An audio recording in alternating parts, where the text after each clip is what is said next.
Selamat datang dan selamat beribadah di Gereja GPDI Kalvari Kupang. Mari sama-sama kita akan melihat pengumuman untuk jadwal ibadah sepekan. Oleh kuasa dan keahlian pihak kita, siapa dapat melawan? Kita lebih dari pemenang, dalam segala perkara. Oleh kuasa dan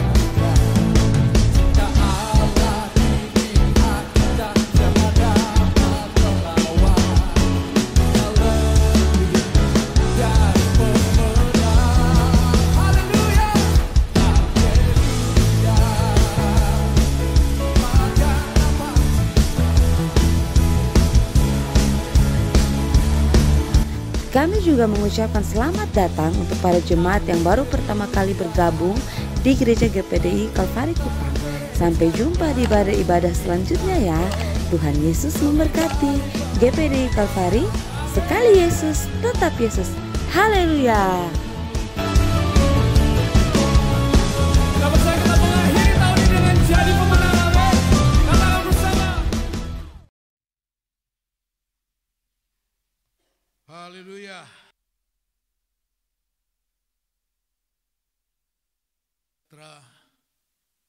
Dalam nama Tuhan Yesus Kristus. Mari Bapak Ibu Saudara sekalian, kita membuka Alkitab kita. Surat Ibrani pasal yang ke-11 ayat 24 sampai ayat 26. Ibrani pasal 11 ayat 24 sampai 26. Begini firman Tuhan, saya bacakan buat kita semua. Karena iman, maka Musa setelah dewasa menolak disebut anak putri Firaun, karena ia lebih suka menderita sengsara dengan umat Allah daripada untuk sementara menikmati kesenangan dari dosa. Ia menganggap penghinaan karena Kristus sebagai kekayaan yang lebih besar daripada semua harta Mesir, sebab pandangannya ia arahkan kepada upah. Puji Tuhan. Karena iman, maka Musa setelah dewasa dan seterusnya. Dalam Keluaran pasal 2 ayat yang ke-11 dikatakan begini. Pada waktu itu ketika Musa telah dewasa, ia keluar mendapatkan saudara-saudaranya untuk melihat kerja paksa mereka. Lalu dilihatnyalah seorang Mesir memukul seorang Ibrani, seorang dari saudara-saudaranya itu, dan seterusnya. Di sini ada satu perbedaan. Kata dewasa dalam Keluaran pasal 2 ayat 11 dan Ibrani pasal 11. Dalam Keluaran pasal 2 ayat 11, Musa telah dewasa secara fisik, psikis, mental, secara manusia. Apa yang kemudian dilakukan Musa ketika dia telah menjadi dewasa, yang terbentuk dalam seluruh fasilitas istana Mesir, dibesarkan melalui pendidikan yang luar biasa, budaya Mesir, bahasa Mesir, dan sebagainya. Dan itu telah membawa dia menjadi seorang yang dewasa. Tapi kedewasaan dalam konteks Keluaran 2 ayat 11, apa yang kemudian terjadi dengan Musa? Dengan latar belakang pembentukan Mesir itulah dia coba melihat keadaan daripada bangsanya, Israel, yang sedang dianiaya, diperlakukan tidak manusiawi. Lalu apa yang dilakukan oleh Musa? Kita tahu semua ceritanya. Dia pukul itu orang Mesir, mandor Mesir yang menghajar orang Israel ini sampai mati. Itu kedewasaan secara fisik yang terbentuk dari Mesir. Ya. Mengandalkan kekuatan manusia. Mengandalkan backgroundnya istana Mesir. Ya. Saudara-saudara, tetapi pagi ini kita mau bicara tentang konteks lain kedewasaan Musa. Sebab dalam Ibrani pasal 11 ayat 24 dan seterusnya itu sangat bertolak belakang dengan apa yang terjadi dalam Keluaran pasal 2. Ya. Ternyata kedewasaan yang disebut dalam surat Ibrani ini adalah kedewasaan secara rohani. Katakan amin. Oh, sangat berbeda. Sangat berbeda. Dan dikatakan kedewasaan rohani Musa ini karena iman. Karena iman. Bukan kedewasaan ketika dia ada di Mesir, yang dibesarkan dengan segala fasilitas istana Mesir. Akibatnya seperti yang kita lihat dalam Keluaran pasal 2 itu. Membunuh. Menganggap diri mampu. Menganggap diri bisa. Ya. Dengan latar belakang yang mendukung dia. Saudara-saudara. Tetapi dalam Ibrani pasal 11. Ini adalah kedewasaan rohani. Iman membawa kita pada satu pertumbuhan rohani yang dewasa. Katakan amin.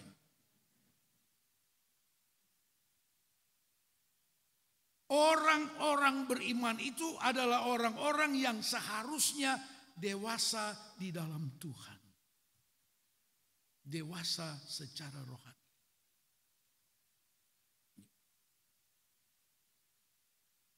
Iman membawa kita pada satu pertumbuhan rohani yang dewasa.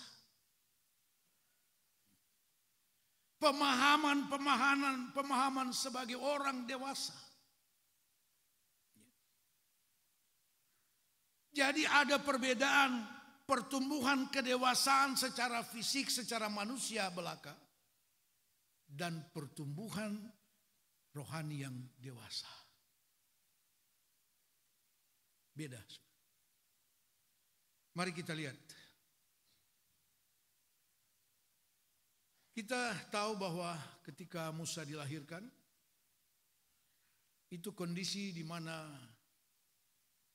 dia lahir di bawah ancaman pembunuhan oleh dekret Raja Firaun. Bahwa semua anak laki-laki Israel yang lahir harus dibunuh. Dan Musa lahir pada kondisi itu. Kemudian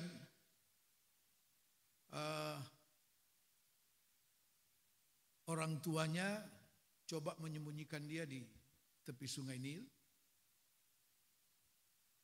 Tetapi tidak bisa bertahan 3 bulan. Kemudian dia diketemukan oleh putri Firaun ketika putri Firaun datang mandi di sungai Nil. Dan mengangkat dia dan membawa dia menjadi anak angkat putri Firaun. Saudara, ini satu pengalaman yang juga terjadi pada Yesus. Yesus dilahirkan di bawah ancaman pembunuhan oleh Herodes. Sehingga untuk sementara Yesus bersama Yusuf dan Maria oleh perintah malaikat harus menyingkir ke Mesir. Nah, saudara-saudara sekalian, maka jadilah Musa seorang anak putri Firaun yang dibesarkan, diasuh begitu rupa, dengan segala fasilitas Mesir. Yang akibatnya kita sudah lihat tadi. Mari saudara kita coba melihat kebenaran firman Tuhan tentang pertumbuhan kedewasaan secara rohani. Ya. Karena di sini dikatakan karena iman. Ya. Artinya rohani. Ya.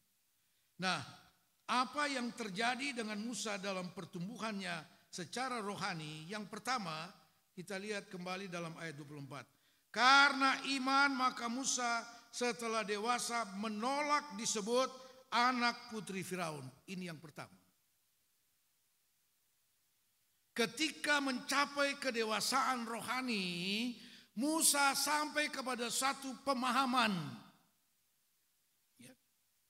Kepada satu pemahaman dan kesadaran rohani yang sungguh tentang statusnya. Statusnya sebagai umat Tuhan. Bagian dari bangsa Israel. Umat pilihan. Kesadaran ini membuat dia lalu menolak untuk disebut sebagai anak putri Firaun. Ya. Saudara, menolak sebagai anak putri Firaun ini artinya menolak segala bentuk warisan, hak dan warisan dari istana Mesir. Baik dalam bentuk kekayaan dan kekuasaan. Yang justru banyak dicari oleh manusia. Tapi kedewasaan rohani membawa Musa mampu menolak. Demi apa? Status sebagai anak Tuhan. Status anak Tuhan. Saudara, ketika Yesus disalib, orang kemudian memberi komentar.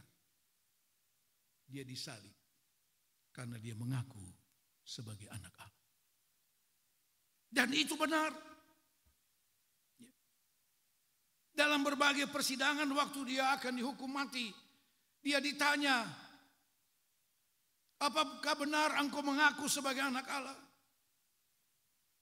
Yesus katakan, engkau mengatakannya. Dan memang aku datang sebagai anak Allah. Artinya apa? Tidak ada satu penderitaan, penyiksaan apapun yang harus membuat Yesus menolak statusnya sebagai anak Allah.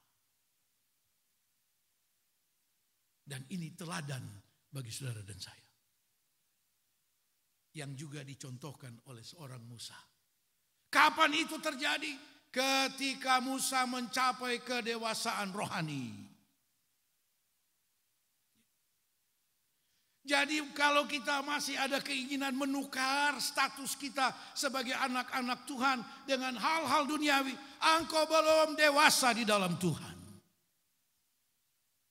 Engkau belum dewasa secara rohani. Musa punya pendirian yang kuat. Menolak.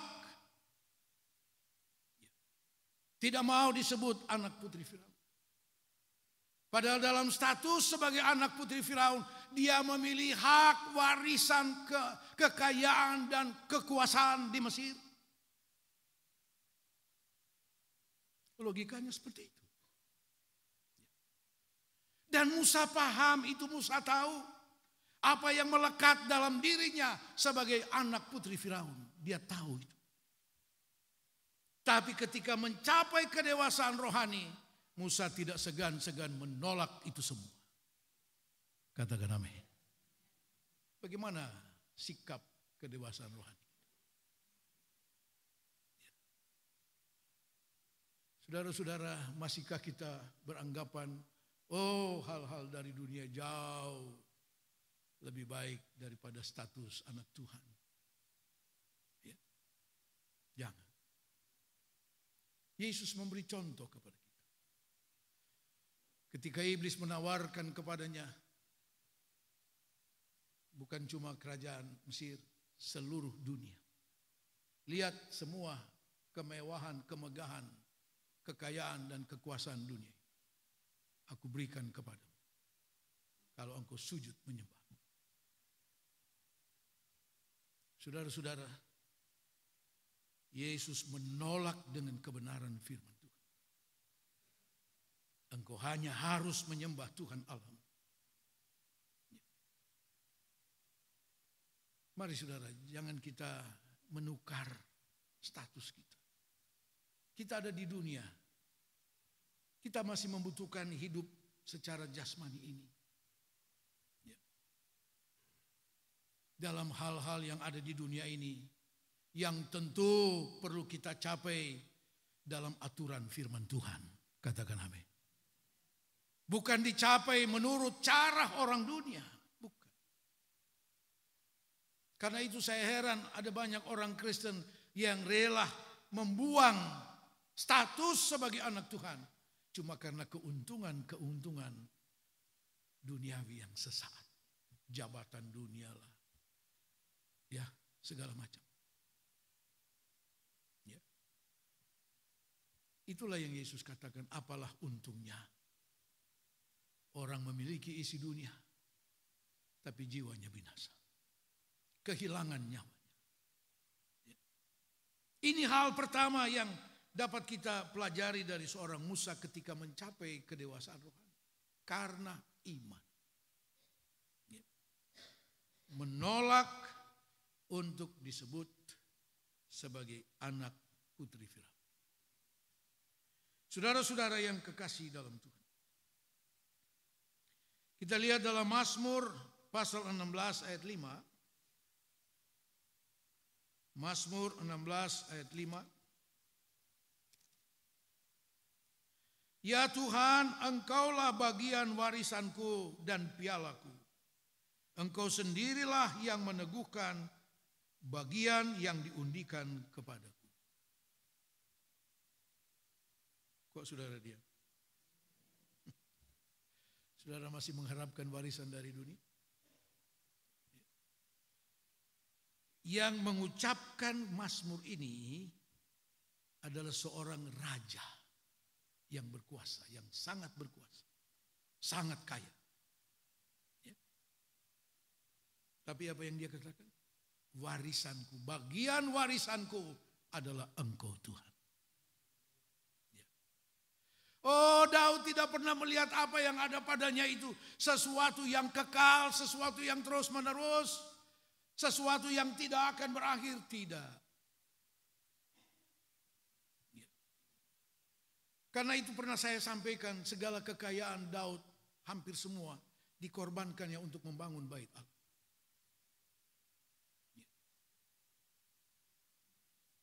Dia tidak kumpul untuk mewariskan bagi anak-anak cucunya, tidak. Dan untuk anak cucunya, dalam 2 Tawari pasal 17 ayat 27. Biarlah sekarang keluargaku ada di hadapan hadirat-Mu. Sebab apa yang Engkau berkati akan terus diberkati sampai selama-lamanya. Oh, Daud mempertaruhkan, mempercayakan anak cucunya di hadapan hadirat Tuhan. Karena berkat itu dari Tuhan. Haleluya. Engkaulah bagian warisan. Kalau Tuhan menjadi bagian warisan kita, tidak akan pernah habis, sudah. Haleluya. Dan tidak ada yang pernah rebut. Orang tua meninggalkan warisan untuk anak-anak bisa jadi bahan perkelahian. Dan sudah banyak contoh. Bunuh-membunuh cuma karena memperoleh warisan. Tapi warisan kita di dalam Tuhan. Puji Tuhan. Jadi kedewasaan rohani membawa kita kepada pemahaman tentang apa yang menjadi warisan kita dalam Tuhan. Dan warisan kita yang paling berharga adalah hidup yang kekal. Yang tidak bisa digantikan dan dibayar dengan apapun. Puji Tuhan. Yang kedua, ayat 25, Ibrani pasal yang ke-11. Karena ia lebih suka menderita sengsara dengan umat Allah daripada untuk sementara menikmati kesenangan dari dosa. Kedewasaan rohani membuat Musa dapat membedakan, ya, dapat membedakan apa itu kesenangan dosa duniawi. Ya. Dia bisa bedakan itu.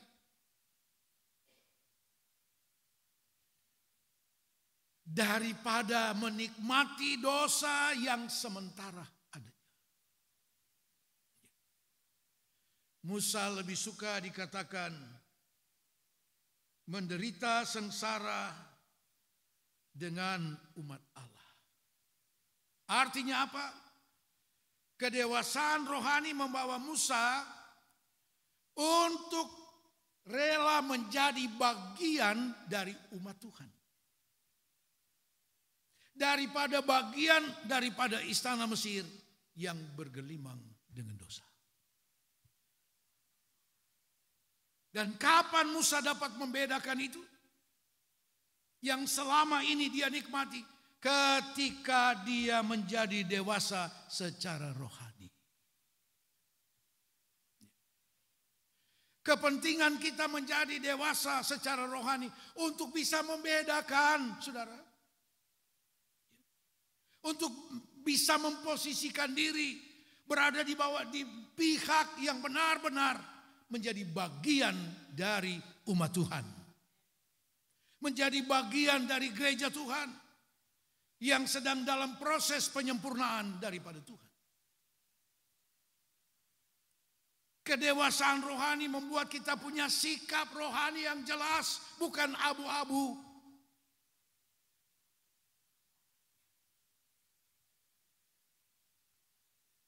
Bukan bisa membenarkan segalanya demi kepentingan tertentu.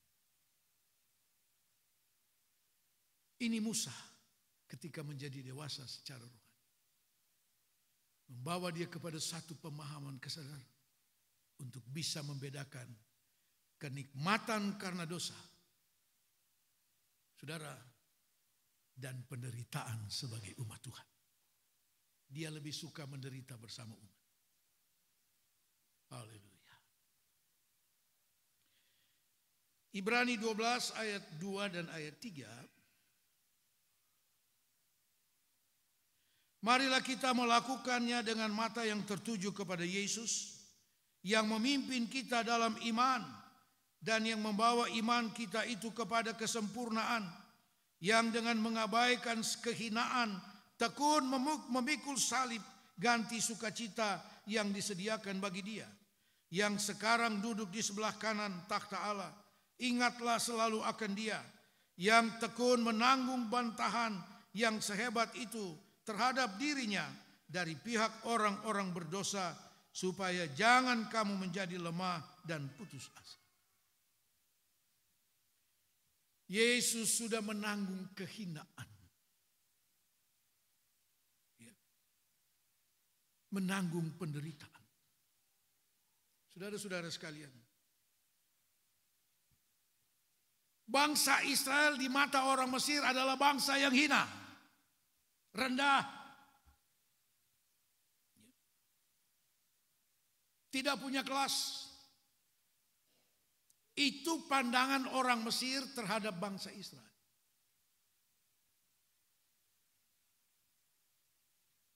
Sementara untuk satu waktu Musa ada senang-senang di istana Mesir.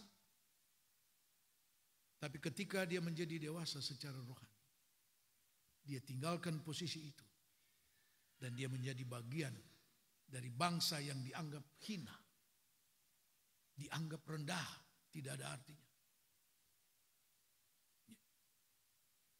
Dia mau menjadi bagian daripada bangsa.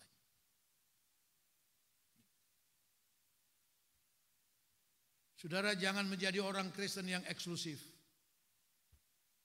karena mau mensejajarkan diri dengan orang-orang dunia yang hebat. Tidak perlu.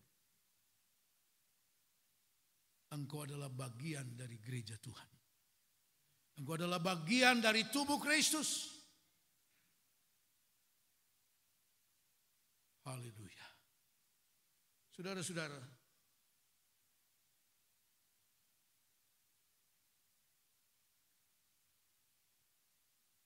Matius pasal yang kelima.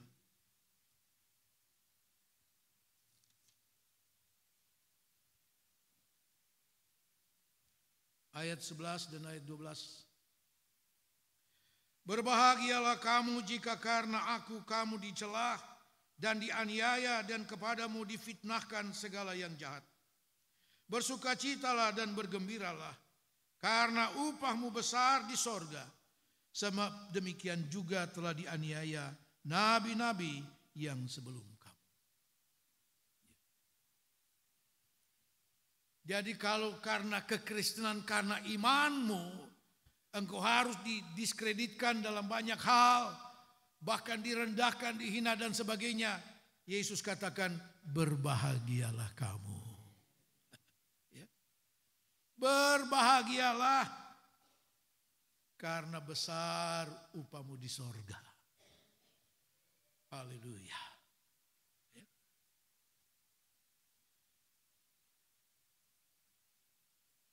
Saudara-saudara yang dikasihi Tuhan, Musa dapat membedakan ketika dia mencapai kedewasaan rohani. Apa itu kesenangan karena dosa. Selama dia hidup di istana Mesir, saudara, dia tidak bisa membedakan mana itu dosa, mana itu tidak dosa. Sama saja semua. Tapi ketika dia menjadi dewasa secara rohani, dia bisa membedakan. Kalau kita belum bisa bedakan mana dosa dan mana yang tidak, saudara, engkau belum dewasa dalam Tuhan. Belum dewasa dalam Tuhan. Surat Galatia menggambarkan tentang pertumbuhan seorang anak dalam satu keluarga, di mana anak itu seharusnya memiliki warisan yang luar biasa. Tapi dikatakan ketika dia masih anak-anak, dia belum memahami warisan itu. Dia perlu seorang pengasuh untuk membesarkan dia. Nanti setelah dia besar, dewasa, baru dia mengerti apa itu warisan dari orang tuaku yang menjadi hak. Demikian juga dengan kita. Setelah kita menjadi dewasa secara rohani, baru kita paham betapa kayanya Allah kita yang kita sembah. Betapa berkuasanya Allah kita. Luar biasa dia. Nah, ketika Musa memahami apa itu dosa, dia lalu memposisikan diri menjadi bagian dari bangsa Israel.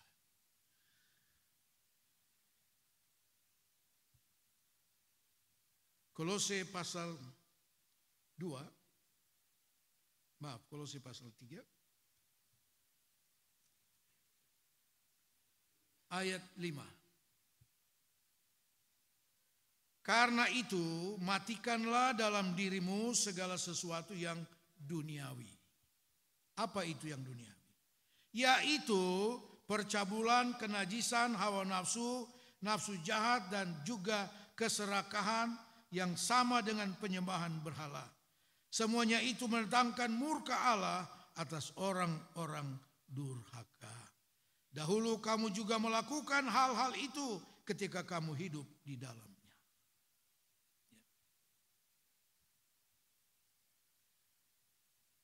Musa tahu apa itu dosa. Karena dia pernah hidup dalam keadaan itu di istana Mesir. Nah, saudara-saudara sekalian, karena itu firman Tuhan katakan, matikan dalam dirimu segala yang dunia. Caranya, firman Tuhan berkuasa mematikan setiap keinginan dunia. Ketika firman Tuhan ada di dalam setiap kita. Ketika firman Tuhan diberi kesempatan berkuasa dalam hati kita. Memenuhi hati kita. Sehingga tidak ada ruang apapun dalam hati kita untuk hal-hal seperti yang disebut dalam Kolose pasal 3.